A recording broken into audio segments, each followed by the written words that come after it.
I'm Cooper Watkins, and this is my presentation on MMA. Should MMA be allowed?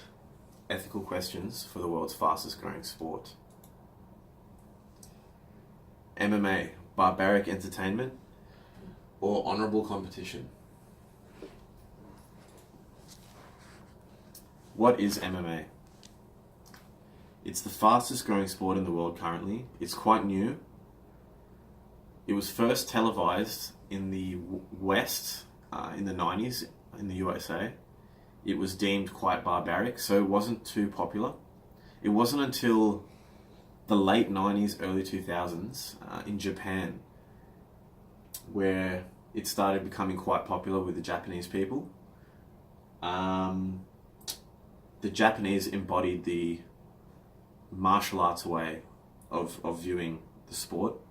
So it was more honourable and competition based, and there was more respect between competitors seen.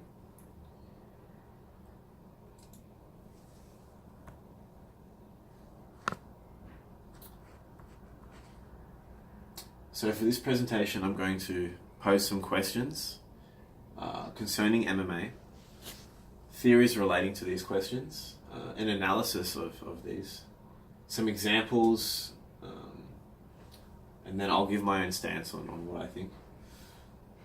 And then finally a solution to bridge the gap between both theories. Questions. Current ethical issues. In my opinion, having competed in the sport for a small amount of time, there are some psychological and social issues that emerge for the athletes. These are the current atmosphere in the sport is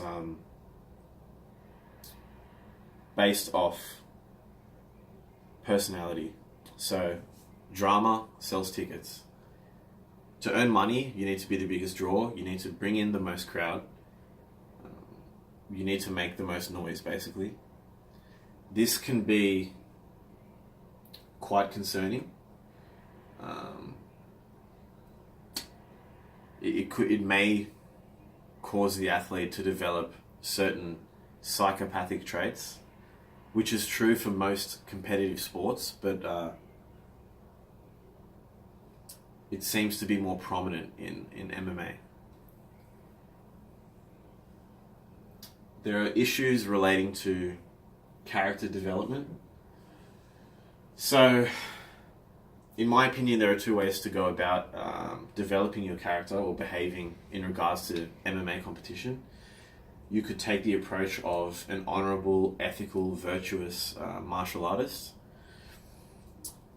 or you could take the approach of a psychopathic, antisocial, warmongering warrior, basically.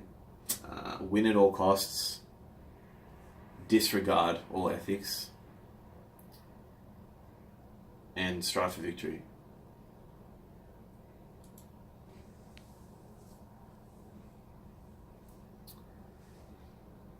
There are a few different theories that we can apply to these questions, maybe how certain theorists would behave.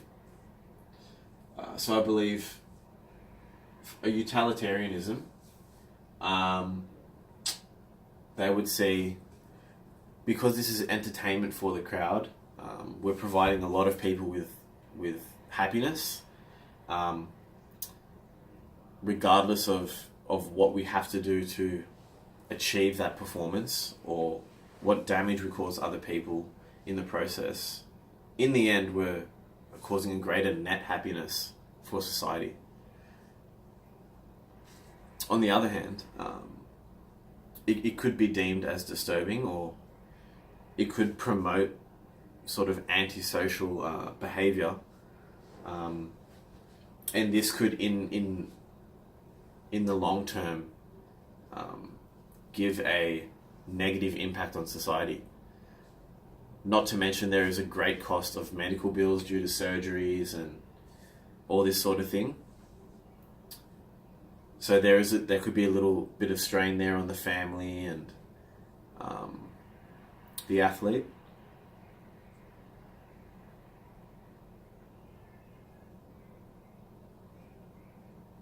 For an egotist, it's pretty simple. Win at all costs. The egotist wants to fulfill his own goals, and this is the perfect sport to do that. It's two athletes competing against each other for whatever purpose they have. The egotist can do whatever it takes to win and not have to concern itself with anyone else's ethics or morals. And this athlete is generally very, very successful at the highest level.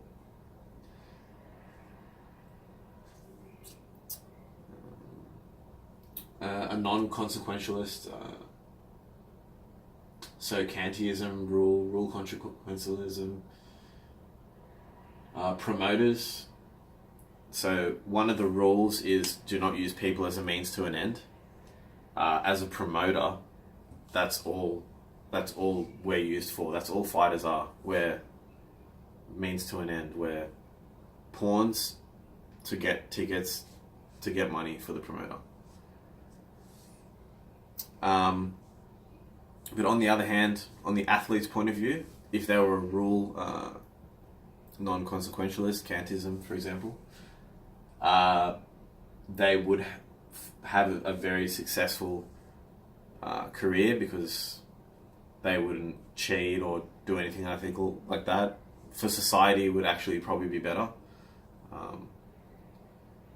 They could pass on a more ethical message than an egoist, for example.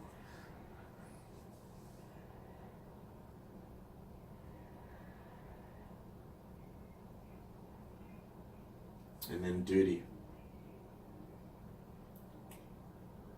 If the athlete's outlook is that of a warlike or almost military standpoint, discipline and duty will serve the athlete very well.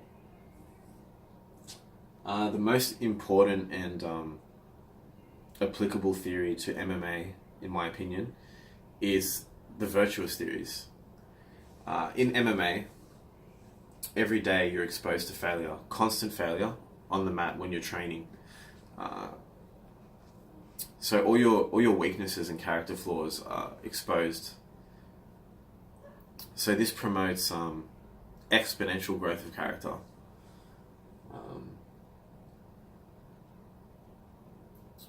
It's hard for a non-athlete or a non-fighter to understand this. The public may see a certain character and not be able to relate to it and deem that character not virtuous. They may not respect that person's behavior, but they haven't been through the same development process as that athlete. So they're ethically, morally, character-based. They might not be on that same level. And as a virtuous athlete, when you take into consideration things like doping and injuries and psychological warfare, it's very malleable. It's up to the athlete, up to what choices he'll make.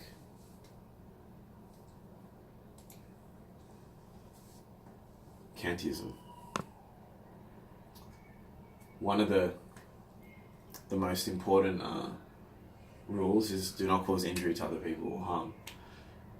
This is the whole point of the sport. We're trying to injure our opponent and win. We want them to submit. So a Kantian might not be too happy about this. Although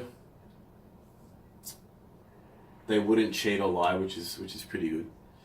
But I don't think a Kantian fighter would want to injure their opponent unless they could understand that it was just in a sporting contest.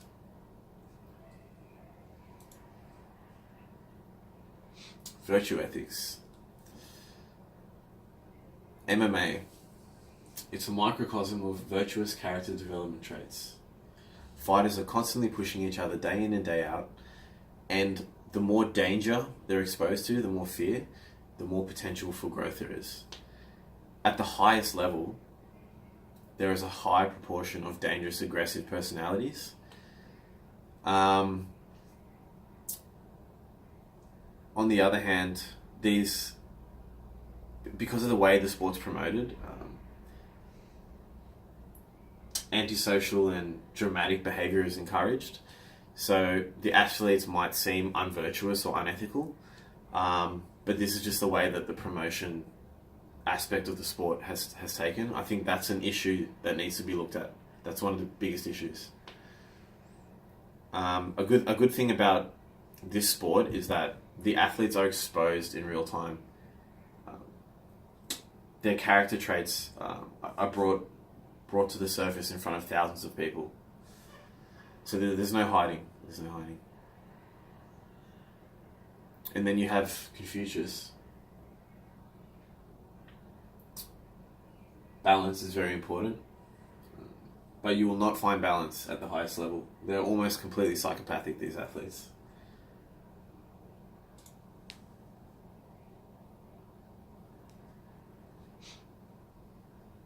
Okay. We've gone over growth and character development. Failure is very important in sports. Two cultures, martial arts based and war based. A martial arts approach could be deemed more ethical. It could make less antisocial people for society. A big problem with high-level athletics is that it promotes antisocial behaviour. There's a problem for society. Most martial arts gyms have a really good character development system.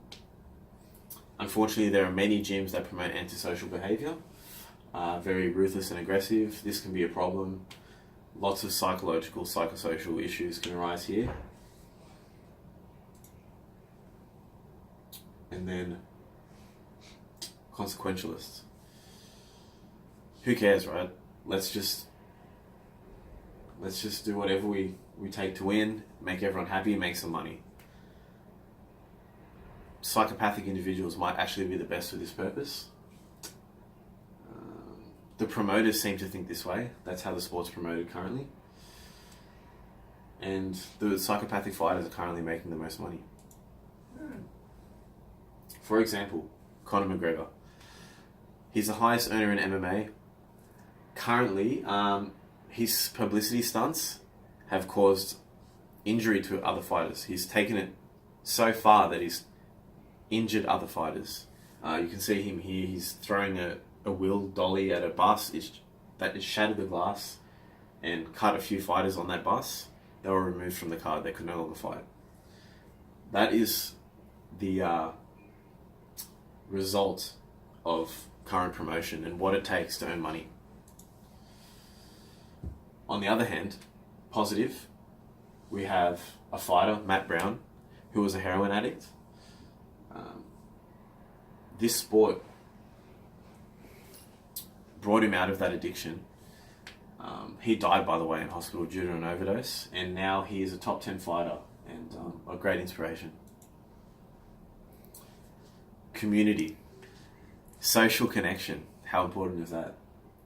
This is my team here, and it's a real family environment. It's a wonderful thing, and you see a lot of young kids come in, a lot of troubled kids as well, and their life just gets changed around. I know mine did. It's wonderful, actually. In conclusion, MMA, following a traditional martial arts approach, abolishes ego and builds a virtuous character.